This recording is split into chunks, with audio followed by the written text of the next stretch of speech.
What are you doing, Meghan? Did David Foster snub Meghan Markle at his charity event or not? Does he even like her? The drama. According to reports, he would never. But the real question is, who actually cares? Who cares? Absolutely no one. This is not about David Foster. It's not about Katharine McPhee. It's not about the relationship between David and Harry. It's not even about the dynamic or the relationship between Meghan Markle and David Foster that is the real problem here. It's the Meg and her inability to conduct herself with any degree of composure in public view. It's her inability to control herself that is the actual story here. And that's her real downfall. She relentlessly tries to control everything and everyone around her, and thus has zero bandwidth left to realize that if she would have just put that energy into controlling her own self and her own impulses, half of these negative headlines would disappear overnight. Hi everybody, I'm Beebs Kelly. Welcome back to another video. Before we jump in, I'd like to invite you to subscribe if you have not yet already. Click like and hype this video. So we're going to get into the Meg's latest fail caught on camera on this, step and repeat. I hate to call it a red carpet because it's not an actual red carpet, but that's how we talk about these moments where the celebrities walk up and have their little publicity shots. But we're going to be getting into what the actual problem is here from a PR perspective with what just happened and the headlines that overshadowed the actual charitable gala that was supposed to be making headlines that weekend. And how it's moments like these that Meg has done repeatedly in public view that are shaping her public image for the worse and preventing her from shaking the worst parts of her reputation. So the entire internet is currently obsessing over this clip where David and Meg and Harry and Katharine were all getting together for a photo at this gala event that Meghan and Harry attended for David and Katharine's foundation. And everyone is debating whether David Foster delivered the ultimate red carpet snub to Meghan Markle. But honestly, focusing on the potential snub and what happened between Meghan and Harry in this fleeting split-second moment completely misses the forest for the trees. The real story here has nothing to do with David Foster and everything to do with a chronic, undeniable need to try to micromanage the optics on Meghan's part. It's something we have seen her do time and time again, and she's not learning from her mistakes because every time she does this type of stuff, she gets hit with tons of negative publicity, criticisms on her character, her behaviors, and everybody doubles down on and uses this as fuel or as evidence to support the negative theories and negative reputation that Meghan has started to cultivate for herself, which obviously is bad publicity. A gala like this for a charitable event where Meghan and Harry didn't donate money, no, but they donated their time, is supposed to be one of those easy moments to get some positive publicity for yourself. But instead, Meghan finds herself getting negative publicity from these textbook simple things that are literally designed for a celebrity to get good publicity. How can you mess it up? It's simple. Just smile for the photo and move on. But the Meg can't do that. She can't let it be. She's constantly trying to direct the scene, which means that she actually forgets to just exist in it, and it inherently rubs people the wrong way. It's one of the biggest problems that Meghan faces when trying to claw her way into a more A-list status. She finally gets herself into this situation where she's surrounded by a real A-list celebrity of David Foster, somebody who is immensely successful and has been on the scene in the industry for a much longer time than Meg ever has. And she screws the whole thing up instantly. The entire thing, all the efforts, she would have been better off staying home.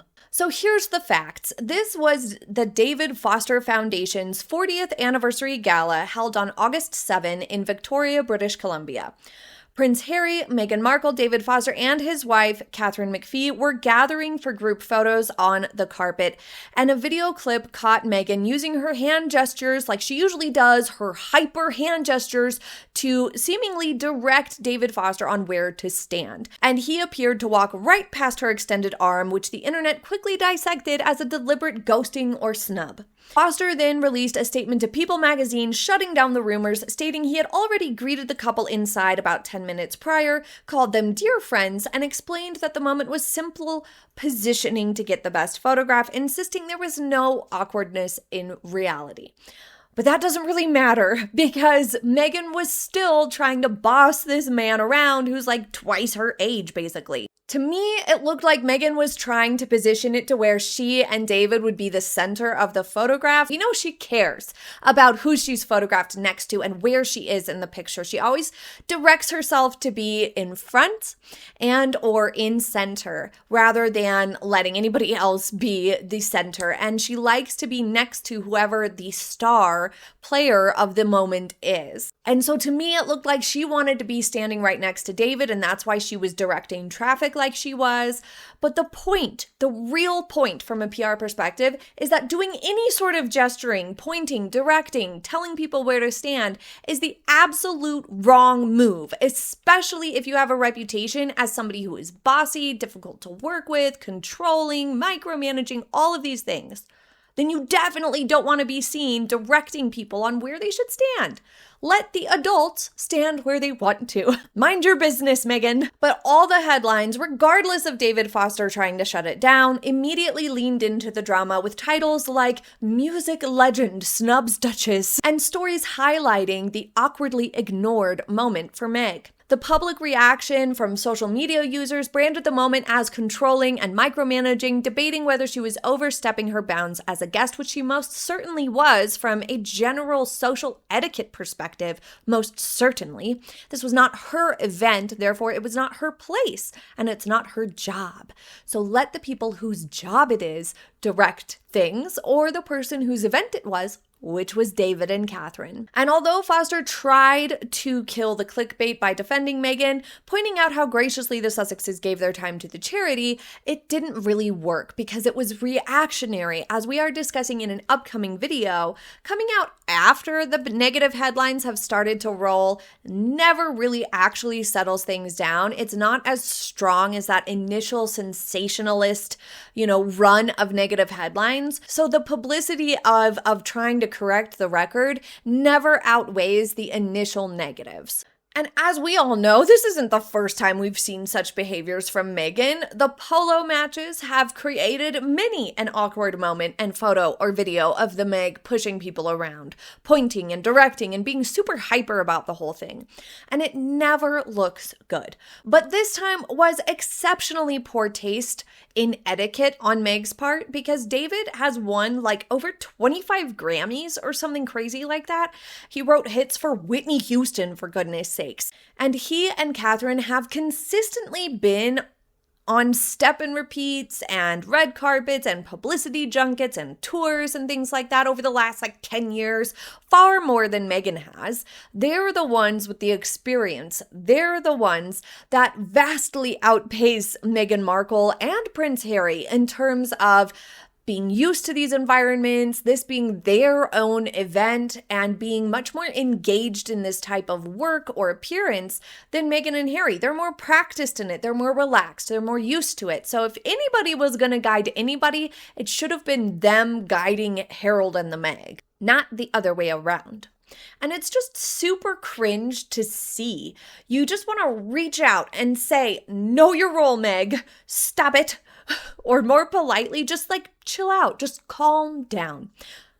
What are you doing, Meghan? I think it could potentially come more so from immense nervousness and insecurity, perhaps, on Meghan's part, more than the narcissistic urge to get the perfect picture or be positioned perfectly. I think a lot of Meghan's behaviors and mistakes in public view can easily be attributed to or align with somebody who is super insecure and gets really, really nervous in situations like this.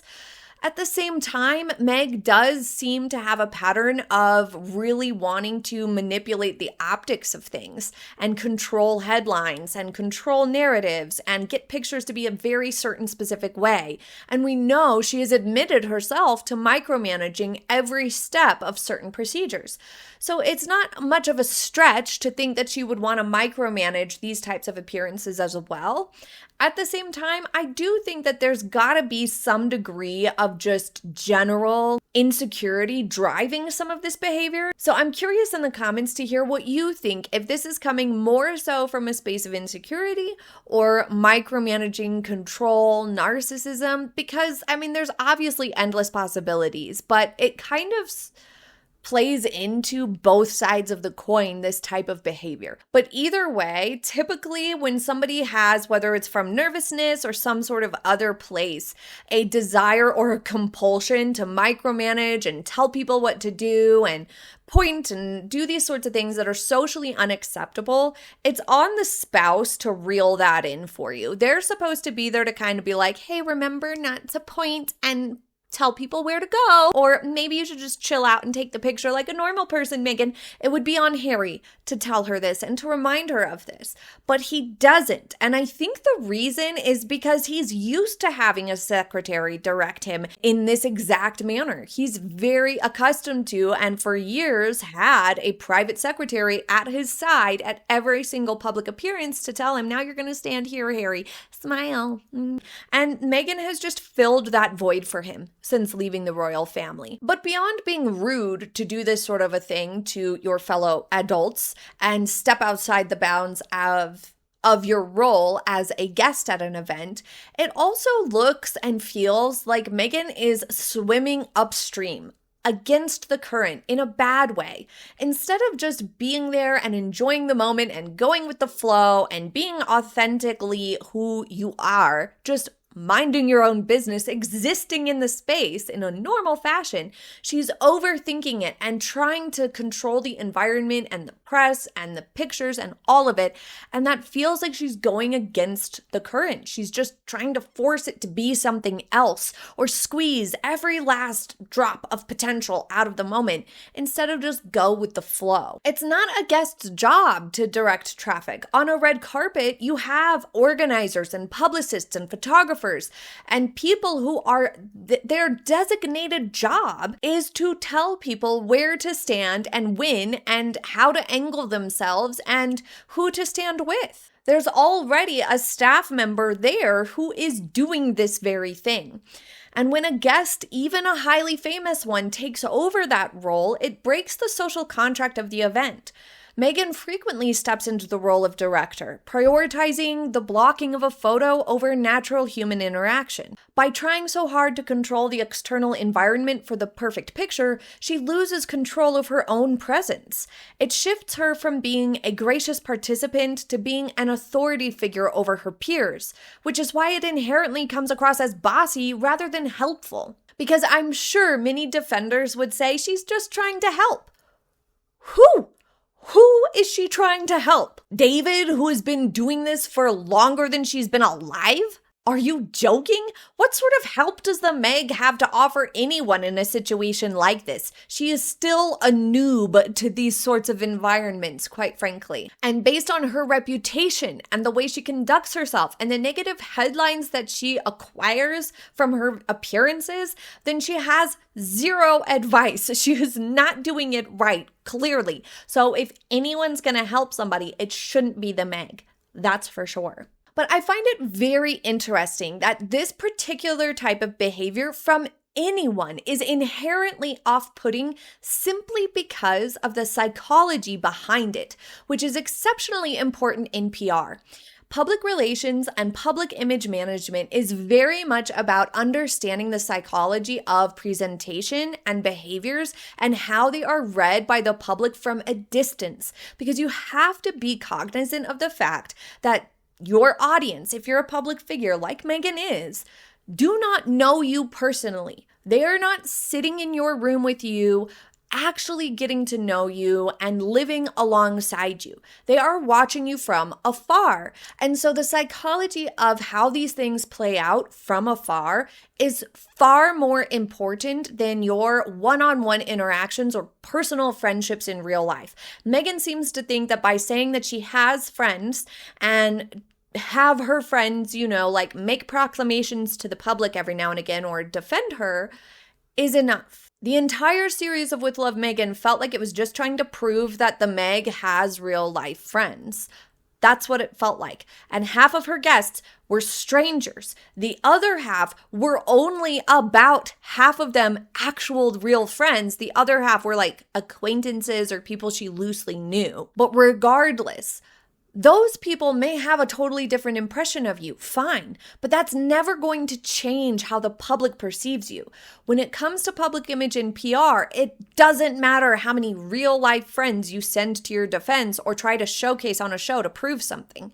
What matters is how the public perceives these things at a distance. And this exact type of behavior, it doesn't come across as helpful at all. And in fact, audiences tend to recoil at these sorts of moments, in large part because when you physically direct another adult, especially a 76-year-old veteran celebrity at his own foundation's event, you are subtly infantilizing him. And people have a natural psychological resistance to being moved or positioned without their consent.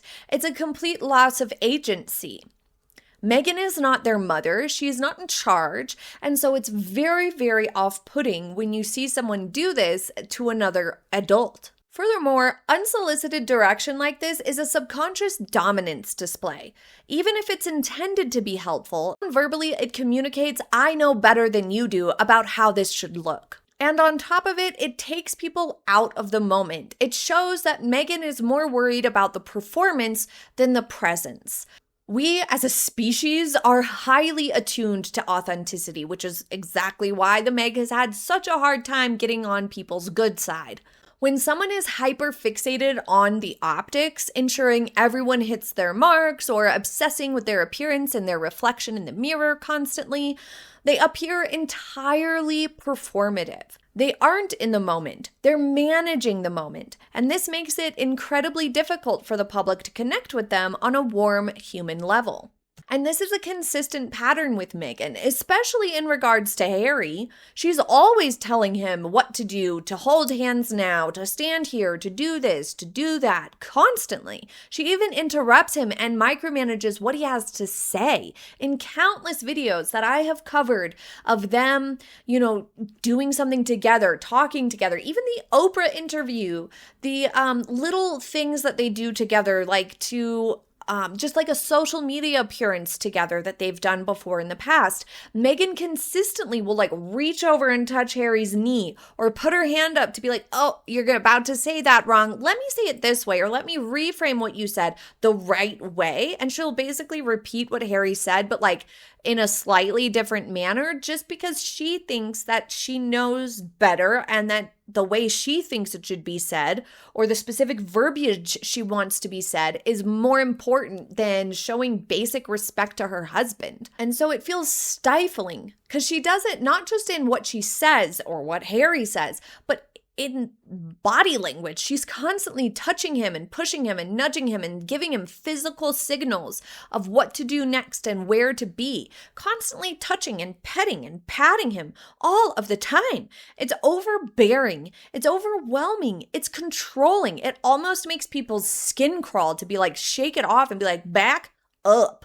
Give me space. Let me be. Let me exist without being micromanaged. People feel that for Harry.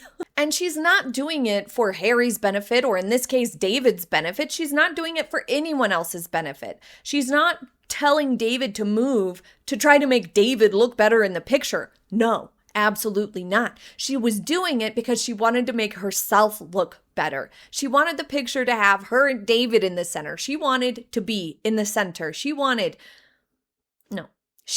to be in the center. So it's self-serving. It's to soothe her insecurity so that she feels better about the final image. And there's a strict Unspoken social etiquette among adults. You do not physically maneuver or issue positioning commands to your peers unless it's an emergency or you are literally in charge of the event and it's your job. Gesturing, pointing, ushering an adult mimics a parent-child or teacher-student type of dynamic.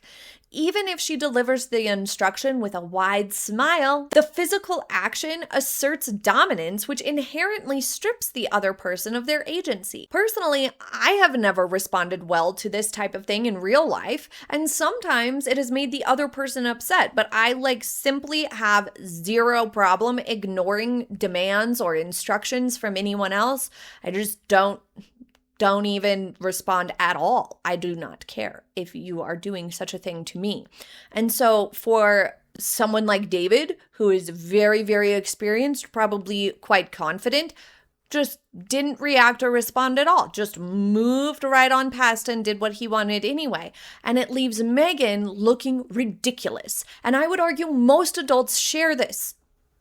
Do we not? Most of us would just ignore someone pointing and gesturing and telling us to do something because it's so not normal to do so. We just would completely ignore it unless, of course, they're like your boss or something. And so that's exactly why it ends up making Meghan look all the more worse. It compounds. It's not just that she's doing something socially unacceptable. It's that then she's ignored, which doubly makes her look bad. It's honestly difficult to imagine why she believes this behavior is acceptable in the first place when it very much is not. It's not normal. And in doing so, she also takes the moment out of its intended purpose. She negatively impacts the entire event's photo ops. She's there, and everyone is there to get a few effortless publicity shots. And once Meghan starts directing people and getting all uppity about it, it reminds the audience, the public in this case, that this entire thing is staged, that none of this is authentic. The entire machine of the event is exposed for what it is. She breaks the fourth wall.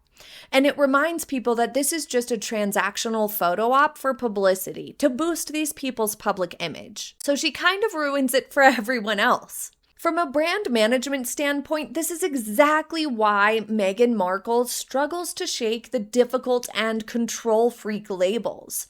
It's rarely one massive scandal that damages a public image. It is 1,000 micro moments of over-management. She overshadows the cause. Good PR is about keeping the main thing the main focus, instead of the media cycle focusing on the millions raised for Foster's Foundation or its 40th anniversary. That is a very successful foundation milestone. The headlines instead are hijacked by debates over Meghan's red carpet blocking. When a celebrity's presence creates more logistical noise than charitable value, they become a liability to event organizers, and it breaks the social etiquette. It's also yet another moment of inauthenticity. A successful public image relies on likability, and likability requires a degree of relaxed vulnerability. By refusing to just let go and let a moment happen organically, even if the resulting photo is a little messy or off-center, she reinforces the narrative that everything she does is a highly calculated production. But what I want to know is, when will the Meg get it? After this Sentabale Royal Salute polo match that blew up Harry's entire affiliation with Sentabale, or the Variety Gala where she had to be shoved off the red carpet for not taking the hints from the event coordinators, or the countless occasions with Harry or group photos. It's just not a good look. Chill out. Just smile for the camera and be along for the ride. It'll go better, for real. And especially when you compare it to Catherine and William, the Prince and Princess of Wales. When they do photo ops, oftentimes Prince William cracks a joke, a self-deprecating joke even. They never look like they're even worried about the camera, like they don't even care. It's just kind of something in the background that surely they're aware of it, but they're not paying it any attention. And they're certainly not trying to direct the pictures. They're trying to make it a fun and a happy moment and enjoy their time. And by doing so, then the photographs come out excellent, with everybody smiling, genuine smiles, laughing at the joke William just cracked, or genuinely enjoying the time that they are having with the Prince and Princess of Wales. And the photos show real smiles, real movement of people, and it comes out literally 200 times better than the Meghan Harry's pictures. And this is very much similar in her attempts to control her overall image and the press narratives. It's basically the same compulsion that she's incessant about controlling how the pictures look. She's equally incessant about controlling how the headlines read her or how the public responds to her. And her PR approach of being very reactive rather than proactive about her public image and her general public relations. Instead of doing it right in the first place and just letting go and getting a nice picture or evaluating something objectively, she does this type of shit and has to react to it and respond to it and do a public image triage just to correct her own mistakes. And this weekend we have a video coming out analyzing her obsession with controlling her public image, which started way back when she was still dating Prince Harry. It's a fascinating deep dive into her attempts to control public opinion of herself, just like poor David. So be sure you're subscribed so you do not miss it. Thanks for joining me today. I hope you have a happy day ahead, and I will see you soon. Bye! Oh! Some of you have been wondering where my bluebird is. It is right here. I just haven't gotten my shelf up yet. So it's here. It's coming back soon. Bye.